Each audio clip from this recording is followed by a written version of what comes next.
చూడు గుండె జోరు గట్టిడంతో కొట్టినంత హోరు నిన్న మొన్న లేని తీరు. సుమంత్ ప్రభాస్ నటించిన గోదావరి గట్టుపైన సినిమా నిన్న థియేటర్స్లో రిలీజ్ అయింది.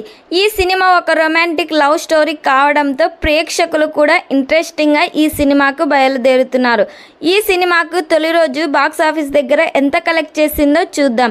ఈ సినిమా మొదటి రోజు ఇండియా గ్రాస్ కలెక్షన్ చూసుకుంటే సుమారు 83.35 లక్షలు వసూలు చేసింది. ప్రీమియర్ షోలతో కలిపి ఈ సినిమా 92 లక్షల కంటే ఎక్కువగానే వసూలు చేసింది. ప్రపంచవ్యాప్తంగా తొలి రోజు ఈ సినిమా 1,50,00,000 గ్రాస్ కలెక్షన్స్ను కలెక్ట్ చేసి బాక్స్ ఆఫీస్ దగ్గర కలెక్షన్ల జోరు మాత్రం తగ్గడం లేదు. ఈ సినిమాలో ఇంట్రెస్టింగ్ లవ్ స్టోరీతో పాటు గోదావరి అందాలు కూడా చాలా బాగున్నాయి. ఈ సినిమా మీరు చూసి ఉంటే ఈ సినిమా మీకు నచ్చిందో లేదో, ఇంకా ఈ సినిమా ఎంత కలెక్ట్ చేస్తుందని మీరు ఎక్స్పెక్ట్ చేస్తున్నారో ఖచ్చితంగా ఫ్యాన్స్ అయితే కామెంట్ చేయండి.